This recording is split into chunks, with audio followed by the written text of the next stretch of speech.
If there is one thing I can guarantee you is this.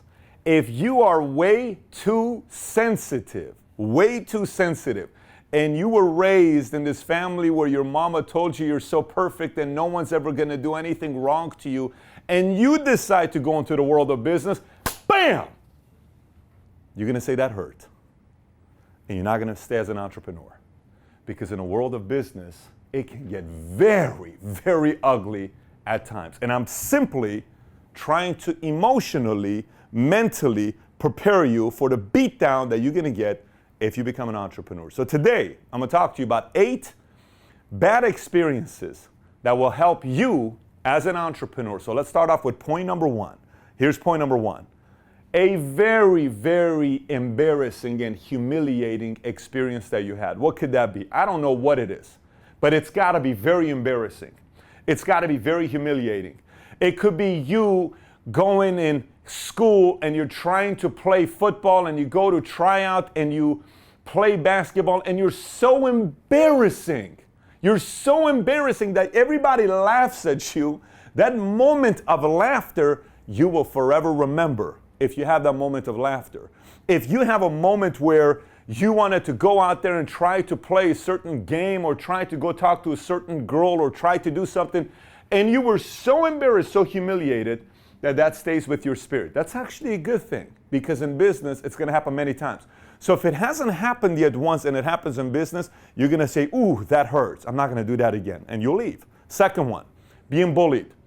It's very important to be bullied. Here's why it's very important to be bullied. And I know a lot of times I did a video once called How to Handle Bullies. I think the video is called How to Handle Bullies. And I cannot stand bullies. If there's 2 affirmations I give to my kids, every night I come home, I ask them 2 questions. Daddy, do we bully people? No. Do we get bullied? No. Both are answered no. 1, we don't bully anybody. 2, we don't bully people. I expect 4 things from my kids. Lead people, improve daily, love, and improve. That's it. Those are 4 things, simple. But we don't bully people. But it's the best thing that happens to you. Why? My younger son gets bullied by the older son. The younger son gets pushed, gets hit, gets all this other stuff.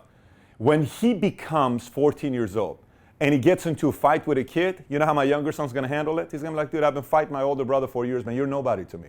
Let's go fight. What do you want to do? You want to fight? Let's fight.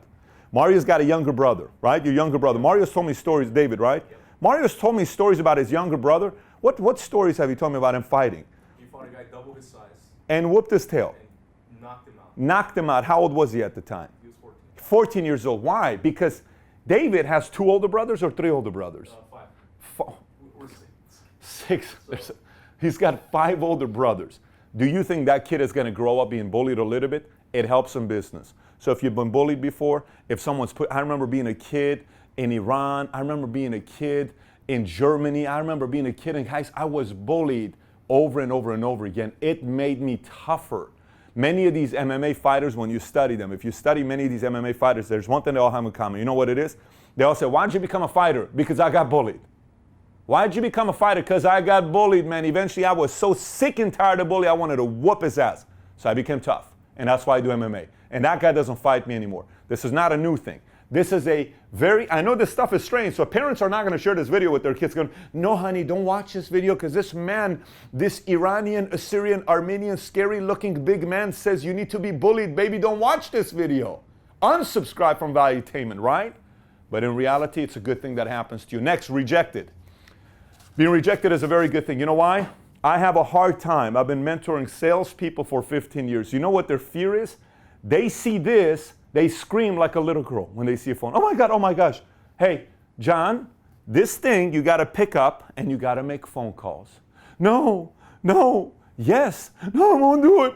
Yes, no. Why not? Because they can't handle one word that's got only 2 letters in it. At least be scared of a 16-letter word. Why are you going to be scared of a 2-letter word? No. Be scared of a technical word. All they're telling you is no, not interested. No. You know this hurts just the last 3 seconds. You listen to me say no, it hurts you. Some of you guys even stop watching a video because you hate the word no. No is good in business. No is very good in business because you get rejected, then you get used to it, then you know eventually what happens to you? You're desensitized. You know what's desensitized? When you don't even see it anymore. You know the guy that goes to the girl and says, hey, you look pretty, girl. I want to take you out. No. Okay, Friday or Saturday night. I said no, I'll pick you up. What's your address? I just told you no. Cell number, same number, because it's the same number, John. I told you no. Just make sure you wear a nice dress. All right, I'll pick you up. Boom. I don't hear the no. Same thing with business. You got to be deaf to the no. The more rejected you get, the better off you are. So sometimes I get these Snapchat messages, people send me, but you don't understand how hard of a life I've lived. But Pat, you do not sympathize with people. You do not understand people. Patrick said the other day that for him hitting rock bottom was driving a Ford Focus. How arrogant are you to say rock bottom is Ford Focus? I grew up in Iran. I was homeless for quite some time before joining the military. I had nothing to eat many times in my lifetime, many times in my lifetime, where I had to live at my friends' houses and beg them. I used to go and sell my lunch ticket just to have enough money to go on, because I never got an allowance for 6 years. I never got an allowance. This is this kid. Never. I had to find my own allowance. I didn't have allowance. So don't tell me about your life being hard. My parents got a divorce. My mother went back to Iran. I don't have a clue where to live. I don't know. I don't want to hear your sympathy story. I'm not trying to win subscribers here. If you don't like this channel, go to a different place that motivates you and tell you how awesome you are. But stop complaining to me about how difficult your life is. We did a video yesterday on a webinar. The guy's on it's a private webinar. They won this contest. I'm on a call with this cat. He says, well, let me tell you this. What do you think? I said, man, do you make any decisions? Are you watching anything here? One of the best things that can happen to you is being rejected. Best things. So for some of you that are watching this, that you think you had a bad life, man, be thankful for it, because that's going to help you in the world of business. Not the other way around.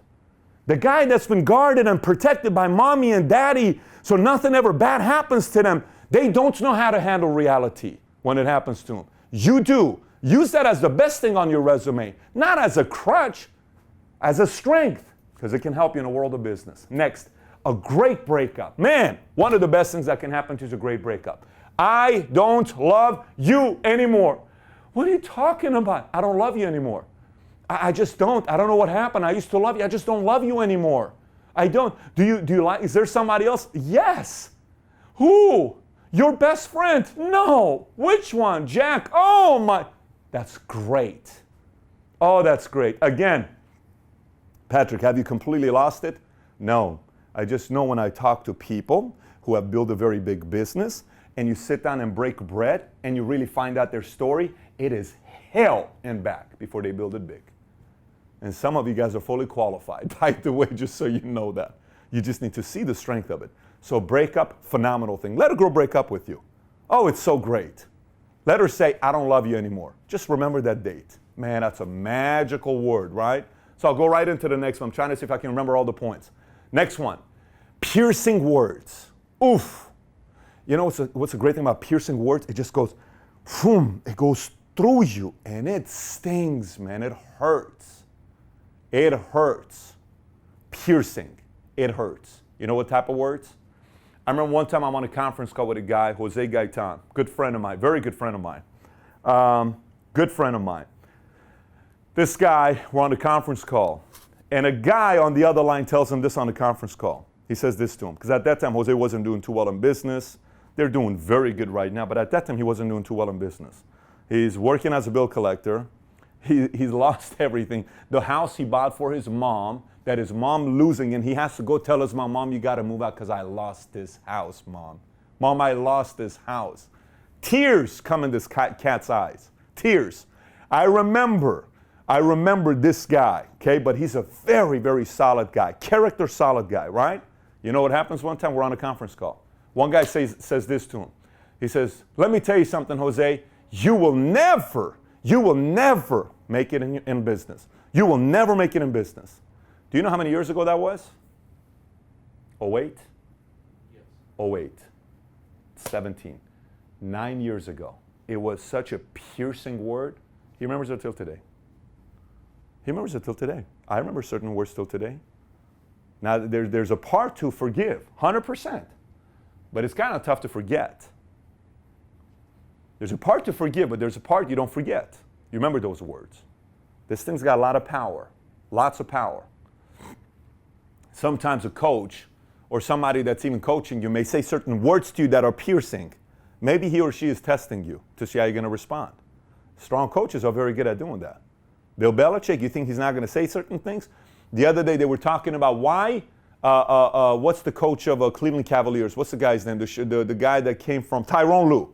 Tyronn Lue is the coach of Cleveland Cavaliers, used to play for the Lakers. And there was a scene last year in the season. You know what the scene was? So Coach Blatt is a coach that came from Europe, and he's a guy everybody knew, and they hire him to coach LeBron, okay?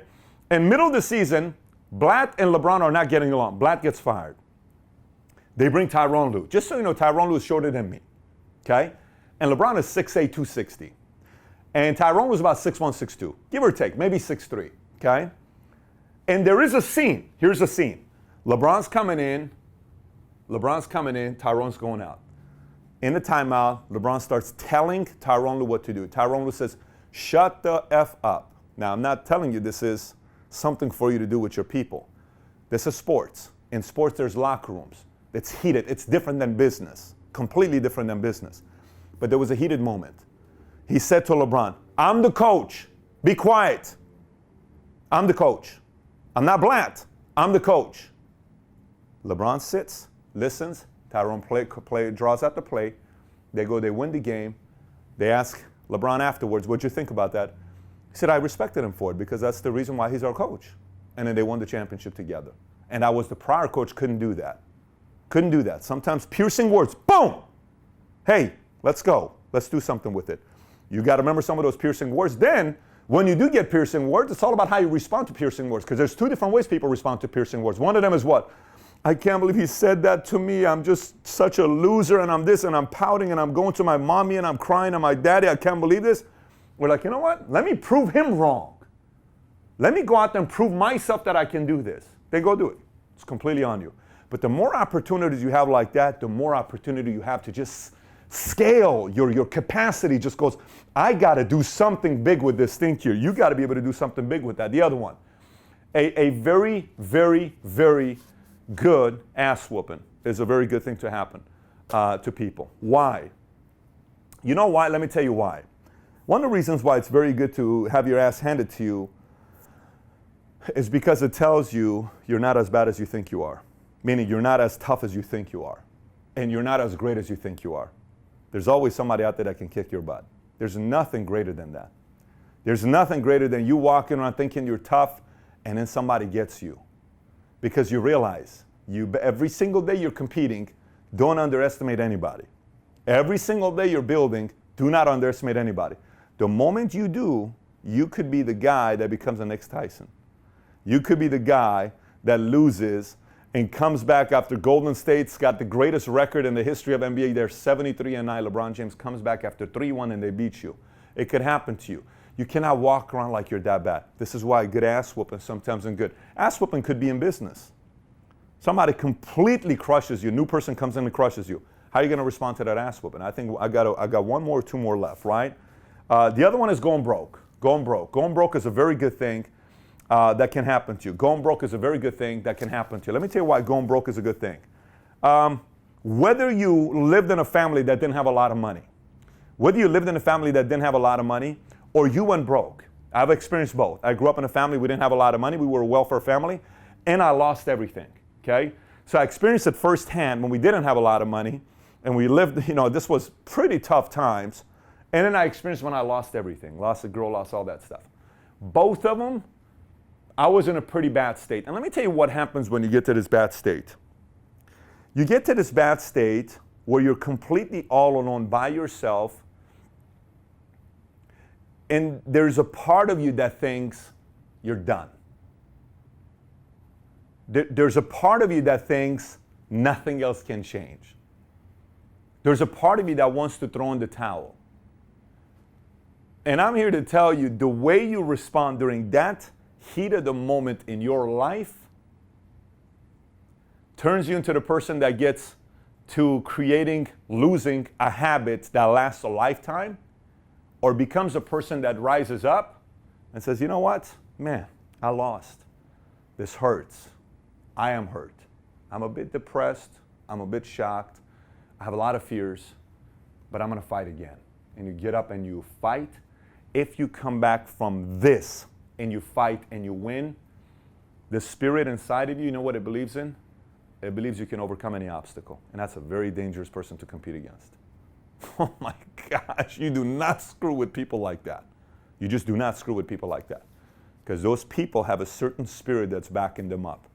It's very tough to go against somebody like that. Next, betrayal. Betrayal could be a very good thing. It happened to me in business a couple times. One was a person that was a good friend that we experienced this, and it was a betrayal. I was shocked that a friend could do something like this after giving me their word, shook hand, everything, betrayal. It's a very good thing that happened. It was a very good thing that happened because it teaches you things. So betrayal is a good thing in business that can happen to you because it makes you judge people in a complete different way. It keeps your guard up a little bit more to be paranoid about everybody until you trust them. This is one time when I was sitting with Mark Cuban, and Mark Cuban was asked, you know, you have all these companies that you own. How do you manage the CEOs? He says, I micromanage until I trust. I micromanage until I trust. When you get betrayed, here's what happens. Your speed of trust delays. When we're naive and we're young kids, we trust faster. When we get betrayed, now it takes 18 months to earn my trust. It used to take 3 months. And this is a good thing. It's not a bad thing. It's a good thing. People come and tell me, Pat, I'm going to be the greatest salesman you've ever had. Oh, really? Yeah, now I give you 2 years. Let's see if you're even mentally and emotionally tough. Can you even handle somebody pushing you? That's when I know you're legit. Okay, because it takes longer to trust in someone's abilities. It takes longer to trust somebody to be a partner. It takes longer to put somebody in that position that you know can go out there and help you get to the next level. It takes a little longer to do that. So betrayal was the last one. And here's our 8 things that I'm telling you. There's a lot of parents that watch this. And parents, I just want you to know this. I had some relatives over. And the conversation was, you know, all these things about my dad was telling stories, and it was all these people were telling, my sister, all these guys were telling stories.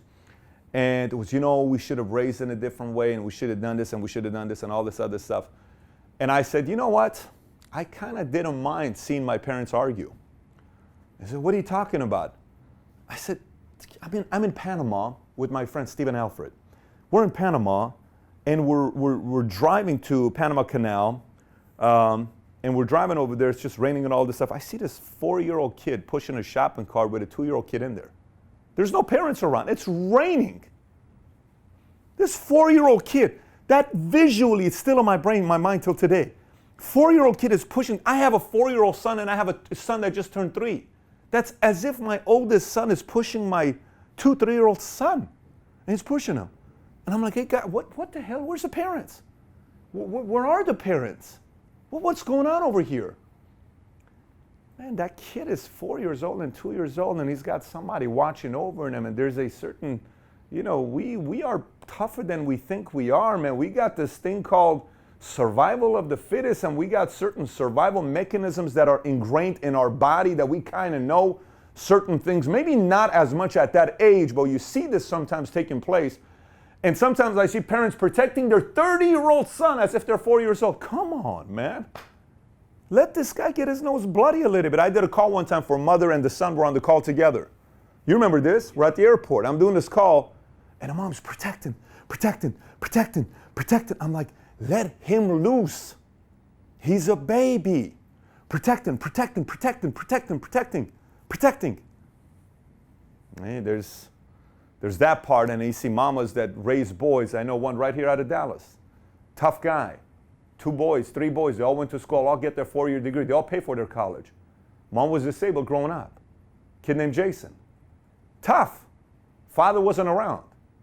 This guy figured out a way to raise his 2 younger brothers. But the mom says, no excuses. Get to work. Get your act together. You better clean this place. I don't want a single spotless place. Kind of raised some 3 tough boys that they all are survival right now. They're doing pretty good for themselves. This Jason guy made $60,000, $70,000 this month. And he's a quality guy. What happened there? So if parents are watching this, I just want to encourage you. Get your kids to be a little bit tougher. Teenagers, if you're watching this, you want to grow up being tougher. I understand we're living in this politically correct world where everything's about sensitive, and don't say this to your kids because it may stay with them for a very long time. Honestly, a few scars on you is okay, man. I don't want a body with no scars. You know, I want some bodies with some scars. Put some scars on me. It's okay. You're supposed to have it. It makes you tougher. You last. You can hang in this world, in this dog-eat-dog type of world, you can hang. And if you choose and truly want to become an entrepreneur, man, you better get used to some of these things. You're going to get hit. You're going to get caught. So don't look at these 8 experiences, bad experiences. I hope you look at them as some positives, and I hope it brings up your spirit to realize you can handle some bigger things in life, such as entrepreneurship. That being said, let's get our pillow here. I feel really good today. I feel really, really good today. Our old pillow of 2016 made it in 2 more episodes for 17 before we launched a new episode. If you have not subscribed to this channel, listen, what are you waiting for? Click on this button here. It's very easy. You can do it with your thumb or you can do it with your index finger. I don't know. You can even do it with your pinky if you want to. Just go click on it. And then the alert button next to it, click on that as well. You'll be the first to be notified because we're trying to get this channel to 1 million subs by the end of the year. There's 7 billion people in the world. If we can get more people around the world to become entrepreneurs, man, in every single possible way, innovation improves and makes everyday life better. So, with that being said, questions, thoughts, comment on the bottom. I do read every single one of them. Thanks so much for watching, everybody. Take care. Bye-bye.